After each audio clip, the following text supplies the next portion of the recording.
되었더라. 아멘. 우리에게 친숙한 오병이어 기적 본문이죠. 떡 5개와 물고기 2마리로 5천여 명을 배불리 먹인 이야기입니다. 하지만 이것이 단순한 이야기가 아닙니다. 이 또한 새 출애굽 이야기가 되겠습니다.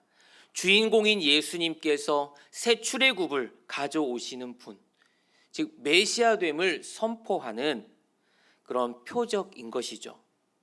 메시아라 함은 하나님이 친히 선택하셔서 기름 부어 세움 받은 사람이죠.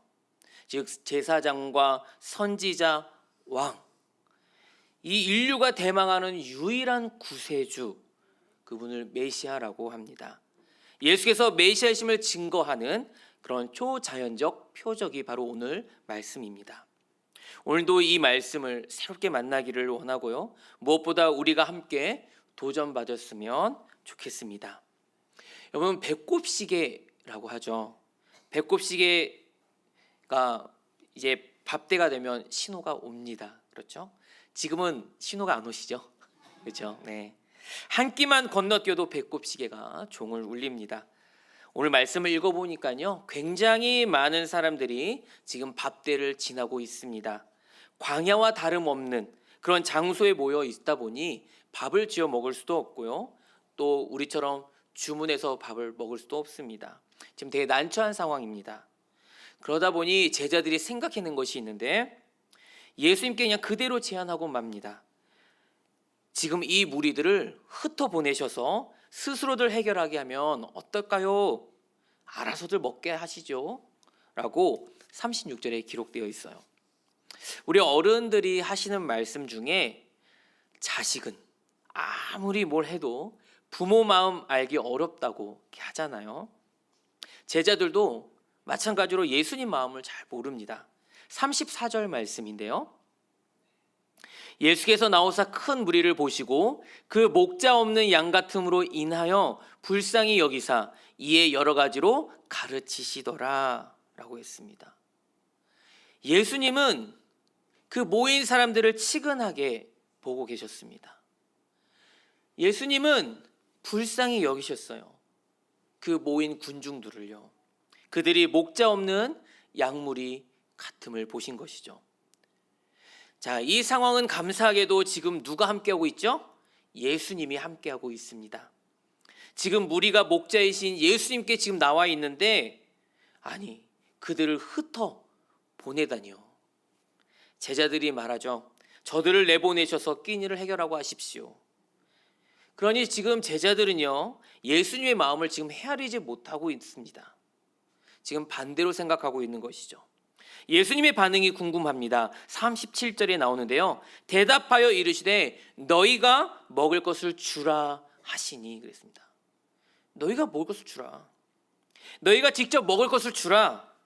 그들의 필요를 해결하는 일에 너희가 참여하라 라고 하시는 것입니다. 우린 여기에서 우리의 그 의무를 확인할 수 있는데요, 즉 우리가 예수님을 따르는 제자라면, 우리가 예수님 따르는 제자라면 목자 없는 양 같은 이들을 먹이는 그 일에 공급에 참여할 책임을 서로 나누어 줘야 한다는 것입니다. 제자들은 하나님의 나라, 또 하나님의 그 통치가 이 땅에서 어떻게 이루어지는지 지금 한 가지를 놓치고 있는 것입니다. 하나님의 나라는 제자들의 책임감 있는 그 참여를 통해서 현실이 되어간다는 것이죠. 곧 오병이어 기적을 주관하실 예수님께서 제자들이 그 기적의 조력자가 되기를 매우 기대하셨다라는 것입니다. 예수님의 이 기대와 또 요구와 달리 지금 제자들의 모습은 아직 그 모습을 갖추지 못하고 있습니다. 예수님의 기대와 요구, 이것은 구체적인 행동으로 표현되었는데요, 2가지입니다. 먼저 상황을 들여다보게 하셨습니다. 그리고 어떤 대안이 있을지 살펴보게 하셨는데요, 38절 말씀입니다. 이르시되 너에게 떡 몇 개나 있는지 가서 보라 하시니 알아보고 이르되 떡 5개와 물고기 2마리가 있더이다 하거늘. 자, 또 하나는 떡과 생선을 나눠주는 그 일에 제자들을 참여하게 하셨습니다. 41절입니다.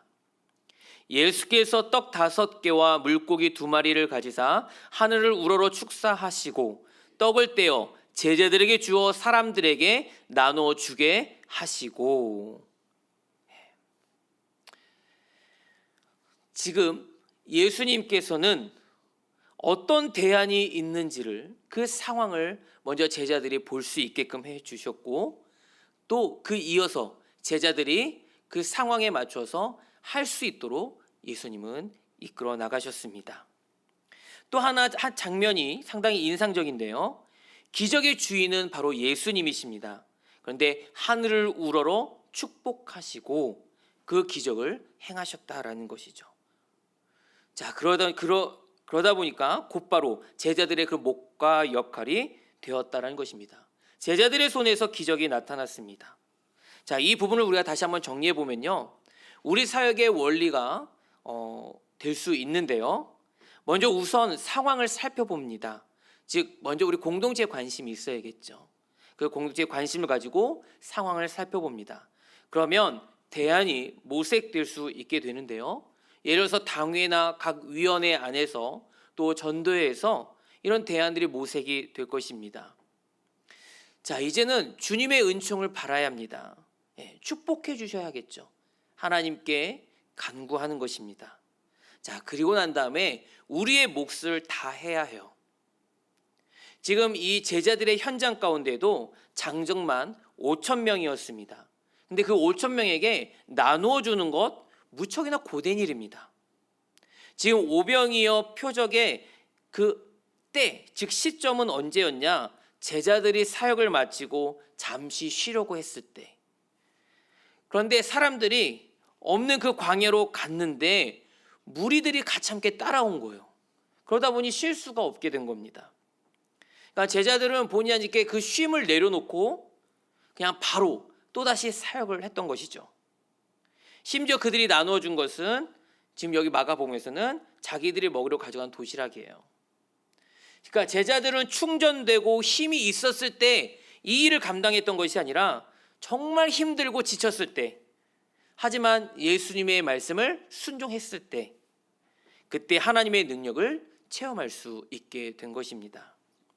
우리는 여기서 발견하는 게 무엇이냐 하면 하나님의 은총과 사람의 섬김이 만납니다. 함께 간다는 것을 우리는 알 수 있는데요. 그래서 하나님의 일과 사람의 일이 만나게 되는데, 그때의 주님은 책임감 있게 섬기려는 자들을 쓰고 계신다라는 것입니다.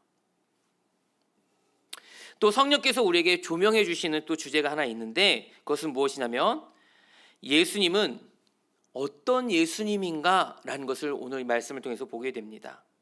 구약의 기대와 소망을 성취하시는 예수님. 그래서 앞에서 메시아라고 했죠. 에스겔 34장 11절에서 15절 말씀인데요. 네, 한 절씩 이렇게 교독해 볼까요? 주 여호와께서 이같이 말씀하셨느니라. 나 곧 내가 내 양을 찾고 찾되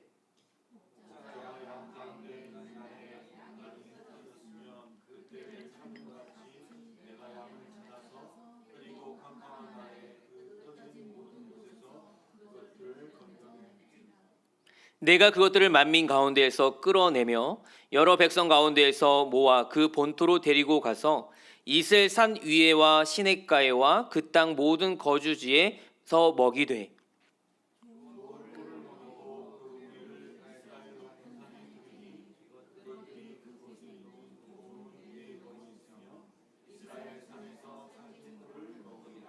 (15절) 함께 읽겠습니다. 내가 친히 내 양의 목자가 되어 그것들을 누워 있게 할지라 주 여호와의 말씀이니라. 아멘.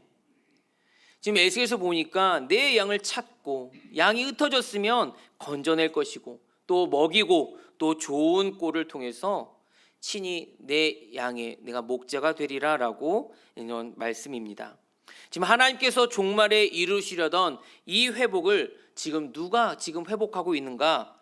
바로 예수님이라는 것입니다. 오병이어 기적은 앞에서 얘기했지만 단지 한 끼 기적처럼 잘 먹었다, 이것으로 끝나는 것이 아니라 예수님이 우리의 참 목자 되심을 증명하는 그런 생명을 살리는 현장이었던 것입니다. 새 이스라엘을 인도하시고 또 좋은 것으로 공급하셔서 만족해 하시는 그 목자를 우리가 바라보게 되는 것이죠. 예수님 우리에게 영의 양식뿐 아니라 오늘 본문에서 보듯이 몸을 위한, 즉 살아가기 위한 양식도 중요하게 채워주셨다는 것입니다. 오병이어 기적에서도 그렇고 또 우리가 주기도문에서도 양식 공급과 또 식탁 친교를 하나님께서 채우시는데요. 그 양식 공급과 식탁 친교는 신앙적인 의미가 매우 큽니다. 그래서 풍성한 주제가 되죠. 하나님께서 광야 이스라엘에게 날마다 양식을, 즉 만나를 내려주셨는데요. 즉 하나님께서 우리의 아버지 되심을 우리에게 보여주고 계시고 또 예수님께서도 참 목자 되시고 또 마침내 정말로 자기 몸을 생명의 양식을 내어주셨다는 것을 우리는 이제 말씀을 통해 보게 됩니다. 그래서 생명을 살리는 그 현장은 지금도 일어나고 있고요. 또 그 생명의 현장에 우리에게까지도 그 은혜가 끼쳐졌다는 것이죠. 예수님의 승천 후에는 초대교회 안에서 성찬과 또 공동체 식사로 적용되고 또 이어집니다. 오늘날 우리 주변에 생각보다 많은 청소년 또 청년 그리고 노인들이 밥을 제대로 챙겨 먹지 못하고 있습니다. 우리 교회 주변에는 또 어떤가요? 이제 무료급식 사례가 있는데요.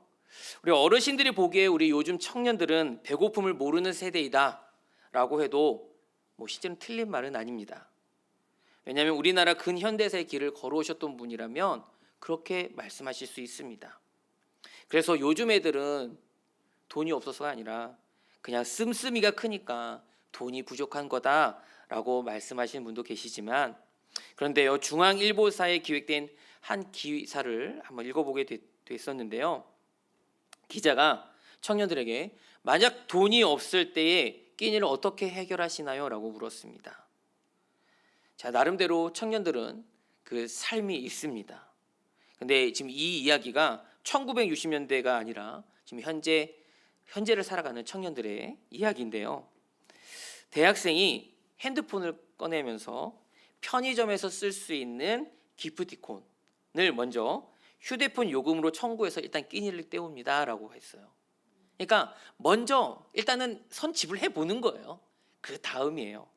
또 어떤 대학생은 아침에만 제공되는 2-3천 원 학식, 되게 싼 거죠.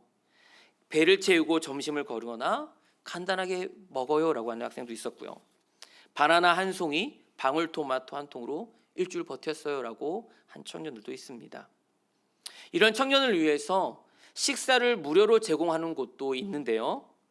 우리 교회 가운데서는 유명해요. 서울의 노량진 강남교회와 또 안암동의 성복중앙교회가 있습니다. 성복중앙교회에서는요, 부모의 마음으로 과일이나 야채 이런 것들을 제공하고요, 주 2회 고기 반찬을 또 제공합니다. 근데 여기 원칙이 하나 있는데 전도하지 않습니다.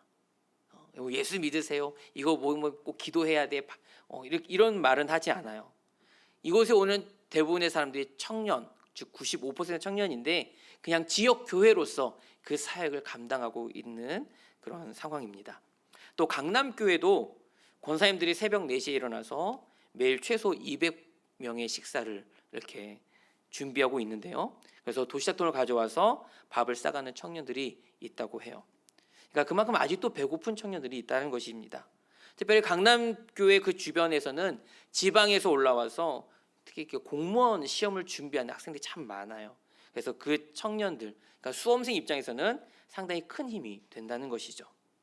이런 선한 섬김과 선한 영향력이 이미 많이 알려져 있습니다. 이런 교회 공동체의 길을 또 도전받기를 소망합니다. 꼭 우리가 이렇게 하자라는 것이 아니라 이런 마음을 갖고 우리 교회도 섬길 수 있어야 된다는 것이죠. 이렇게 필요를 살펴서 공급하는 공동체, 이것이 본문에서 제자들이 예수님과 함께했던 그런 일인 것임을 우리가 알 수 있게 됩니다. 또 제가 사역했던 것인데요, 하나를 소개하면 저는 원광대학교 가까이에 있는 한 교회를 섬겼었고 또 당시 청년 담당 목사였습니다. 학기 초나 또 학기 말에 기숙사에 들어오고 나가는 학생들이 참 많이 있습니다. 그런데 이들을 살펴보면요, 생각보다 짐이 꽤 많습니다. 들어올 때도 많고요. 나갈 때는 더 많아집니다. 그래서 혼자 한 번에 이렇게 옮길 수 있는 상황이 되지를 않아요. 그래서 추울 때는 따뜻한 음료, 더운 여름에는 시원한 물을 이렇게 좀 주면서 그들의 짐을 방 안까지, 또 퇴사할 때는 기숙사 1층까지, 그렇게 아래층까지 함께 옮겨주는 그런 사역들을 했습니다. 그러면서 혹 누구냐고 물어봤을 때 그냥 교회에서 나왔습니다라고만 하는데, 만약에 또 교회를 찾는 이들이 있다면 교회를 소개하거나 또는 그 원광대학교 그 안에 캠퍼스 선교단체를 연결해 주기도 했었습니다. 이처럼 우리 예수 비전 교회도 끊임없이 누군가의 생명을 살리는 그 현장에 관심 갖기를 소망합니다. 또 하나의 주제가 있었죠. 에스겔 선지자가 내다보았던 그런 참 목자 예수님, 또 예수님의 그 목양입니다. 우리 예수 비전 교회는 교구와 구역이 있어요. 근데 코로나 이후에 구역 모임이 참 어려워졌습니다. 그렇죠? 만남의 횟수도 줄어들었을 뿐만이 아니라 점점 서로의 관심도 조금은 줄어든 것 같아요. 하지만 이 와중에도요, 서로의 신앙과 삶을 나누려고 어떻게든 모임이 끊어지지 않게 한 달에 한 번 만남을 갖는 구역이 있다라고 들었습니다. 너무 반가운 소식이죠. 점차 우리 예수 비전 교회도 목양이 자연스러운 구역과 교구이기를 소망합니다. 서로에게 관심을 갖고요, 사람을 세워주고 영혼을 살리는 그런 공동체가 되기를 바랍니다. 이것은 우리 교육자들도 함께 먼저 해야 될 것을 결단해야겠죠. 이 말씀을 맺겠습니다. 교회에서 말씀을 듣고 또 깨닫는 것도, 또 성경을 배우는 것도, 또는 소그룹 제자 훈련을 하는 것은 교회가 해야 할 일이고 매우 중요합니다. 하지만 성경을 배우려는 그 목적을 우리가 분명히 해야 될 것 같은데요, 단지 배우는 데만 만족하지 않고 배운 것을 또 자랑하기 위해서 하는 것이 아니죠. 우리에게 분명한 목적은 우리 주위에 목자 없는 양 같은 사람들이 너무 많이 있기 때문입니다.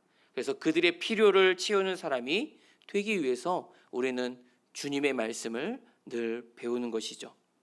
얼마 전에 우리가 4월에 에노케 야유회가 있었습니다. 순천만 국가정원에 다녀왔었죠. 정말 넓은 곳입니다. 근데 섬김을 받아야 할 우리 어르신들이죠. 모두가 다 섬김 받아야 할 대상들입니다.